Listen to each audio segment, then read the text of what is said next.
నిద్ర అనేది ఊరికే కళ్ళు మూసుకుంటే రిలాక్స్ చేసేది, అది ఏమి చేయాల్సిన లేదు అనే పరిస్థితినే నిద్ర. కానీ దానికి కూడా చాలామంది టాబ్లెట్ వాడుతున్నారు. ఊపిరి తీసుకునేది మనకు తెలియకుండా జరగాల్సిన సహజ ప్రక్రియ. It should be so easy, ఇన్వాలంటరీగా జరగాల్సిండేది. కానీ ఇప్పుడు సిటీల్లో రోజు ఒక పఫ్ 2 పఫ్లు తీసుకోకుంటే ఊపిరి తీసుకునేది కష్టంగా ఉంది. ఎస్పెషలీ చిన్న పిల్లల్లో ఈ ప్రాబ్లం ఎక్కువ కనిపిస్తుంది. మూత్రం, యూరిన్ అదైనా ఈజీగా ఎలిమినేషన్ జరుగుతుందా? లేదు. మూత్రం వెళ్ళాలంటే కొంతమందికి టాబ్లెట్ వేసుకోవాల్సి వస్తుంది, బ్లాక్ అయిపోతుంది, ప్యాసేజ్ బ్లాక్ ఉంది, దానికి డైలేటర్స్ వేసి తీయాల్సి వస్తుంది. లేకుంటే అర్ధ గంటకి వెళుతూనే ఉండాలి, 1 గంటకు ఒకసారి. రాత్రి నిద్రపోలేము, నిద్ర లేచి బాత్రూమ్కి వెళుతూ ఉండాలి. లేకుంటే ఇంకా ఘోరమైన పరిస్థితి, ఒక ప్లాస్టిక్ బ్యాగ్ ఇక్కడ పక్కలో చిక్కించుకొని పైప్ వేసుకొని కంటిన్యూస్గా యూరిన్ పోతూ ఉంటుంది. ఇంకా వేరే కొందరికి ప్రాబ్లం, యూజువలీ లేడీస్కి వచ్చే ప్రాబ్లము కంట్రోల్ ఉండదు. అర్జెంట్ అయితే ఇంకా అలా వెళ్ళిపోవాలి, తట్టుకోలేము. లేకుంటే నవ్వుతే కొన్ని డ్రాప్స్ వెళ్తాయి, తుమ్మితే కొన్ని డ్రాప్స్ వెళ్తాయి, దగ్గితే కొన్ని డ్రాప్స్ యూరిన్ ఎస్కేప్ అయిపోతుంటుంది. సో యూరిన్ గురించి కూడా ఏమీ సహజంగా జరగట్లేదు. లేకుంటే యూరినరీ ఇన్ఫెక్షన్స్, మంటలు, బయటకు వెళ్తే బాత్రూమ్కి వెళ్ళేదానికి భయం, ఎక్కడ ఇన్ఫెక్షన్ అయిపోతుందో. నీళ్ళే తాగట్లేదు, ఎందుకంటే యూరిన్ వెళ్ళాల్సి వస్తుంది, బయట వెళ్తే యూరిన్ వెళ్ళలేమని ఇంకా బాడీని డీహైడ్రేట్ చేసుకుంటున్నాం.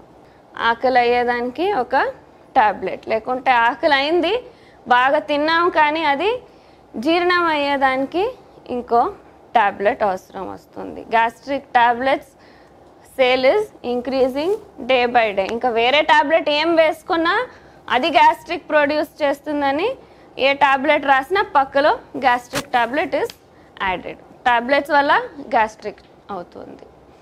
ఎన్ని రోజులు అంటుందో మేము ఒక ఫ్యామిలీగా కూర్చొని చక్కగా నేలపైన కూర్చొని సుఖాసనంలో కూర్చొని తట్టపెట్టుకొని మొత్తం ఆహారం తీసుకుని దాన్ని we have to enjoy our food. But what is the situation now? పొద్దున ఒకరు ఇటు వెళ్తుంటారు, ఇంకొకరు అక్కడ వెళ్ళే హరి, పిల్లలకి ఏదో ఒకటి బాక్స్లో నింపి అటు పంపించేది, ఒక్కొక్కరు ఒక్కొక్క డైరెక్షను. అదేమో ఒక వంట, తొందరగా ఏదవుతుందో అదే చేయాలని ఎలాగో అట్ట చేసి పంపిస్తుండేది. మధ్యాహ్నము బాక్స్ తీసుకెళ్లే వాళ్ళు చాలా తక్కువ అయిపోయారు, బయట ఆఫీస్లోనే అన్నీ దొరుకుతున్నాయి, లేకుంటే ఫోన్లో ఆర్డర్ చేసి తెప్పించుకుంటాము, అది ఏం దొరుకుతుందో అది తింటాం. ఇంకా రాత్రి వచ్చి ఈ ట్రాఫిక్లో వచ్చి ఇంటికి వచ్చిన తర్వాత ఓపిక ఉండదు, అప్పుడు ఏదో ఒకటి తిని పడుకుంటున్నాం. ఒక proper complete meal as a family తిని దాన్ని ఎంజాయ్ చేసేలాంటి సిచ్యువేషన్ కూడా లేదు ఇప్పుడు. Okay, so next is walking or movement. And యానిమల్కి ప్లాంట్కి డిఫరెంట్ ఏమి? Usually animals have the movement in them.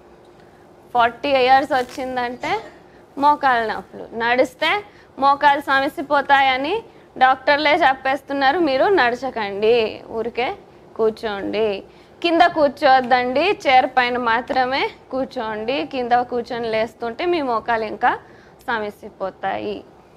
ముందు అందరూ 80-90 years ఉంటుండిన్నారు అవర్ గ్రాండ్ పేరెంట్స్. వాళ్ళు 80-90 అయినా they use to walk around and do all their work, వాళ్ళ పని వాళ్ళే చేసుకుంటున్నారు. కానీ మాకు ఇప్పుడు 35-40 వచ్చేంత లోపలే ఏమీ చేయలేకపోతున్నాం. ముందు వాళ్ళు ఎంత నడుస్తున్నారు? మనకంటే అట్లీస్ట్ 10 times ఎక్కువ నడుస్తున్నారు, అయినా వాళ్ళ మోకాలు సమసిపోకుండా ఉన్నాయి. సో డాక్టర్ చెప్పిన వెంటనే మాకు అబ్బా మేమందరూ వీఆర్ ఇన్బార్న్ లేజీ, సో నడచొద్దు అంటే సంతోషం, అలాగే కూర్చొనేస్తాం. కొంచెం ప్రాబ్లం ఉండేది, రోజు రోజు అది ఇంకా ఎక్కువనే అవుతుంది, కానీ ఎప్పటికీ సరిపోదు. సో వాకింగ్ కూడా ఒక పెద్ద ప్రాబ్లం అయిపోయింది. And lastly one of the most important things, every organism, ప్రతి ఒక్క జీవి తన స్పీషీస్ కంటిన్యూ కావాలి అని చేసేది రీప్రొడక్షన్. మళ్ళా ముందు తరాల్ని పుట్టించేది. అదైనా సరిగ్గా జరుగుతుందా? లేదు. ఇన్ఫర్టిలిటీ సెంటర్స్ రోజు రోజు ఒక్కొక్క వీధిలో ఒక్కొక్క ఇన్ఫర్టిలిటీ సెంటర్ పుట్టుకొస్తుంది. ఎందుకు? సహజంగా పిల్లల్ని పుట్టించేది కూడా చాలా కష్టమైపోయింది. ఒక సైడు మెన్కి వీర్య కణాలు తగ్గిపోయాయి, లేడీస్లో సరిగ్గా ఓవం ప్రొడక్షన్ కావట్లేదు, పీరియడ్సే సరిగ్గా రావట్లేదు. సో 2 ప్రాబ్లమ్స్ ఉన్నప్పుడు పిల్లలు పుట్టేది ఆల్మోస్ట్ ఎంత కష్టం అంటే దానికి 2 లక్షలు 3 లక్షలు 4 లక్షలు అడిగినా ఇచ్చేదానికి తయారుంటారు పిల్లలు కావాలి అనేదానికి. దాన్నే యూస్ చేసుకొని చాలామందిని బాగా ఎక్స్‌ప్లాయిట్ చేసి దాని సక్సెస్ రేటు చాలా తక్కువ. ఇంత సర్కస్ చేసినా గ్యారంటీ ఏమీ లేదు. 1 in 10 కేసెస్ సక్సెస్ కావచ్చు అంతే. సో మేము ఉండే పరిస్థితి ఇలాంటిది. సహజంగా చేయాల్సింది ఏది సరిగ్గా జరగట్లేదు.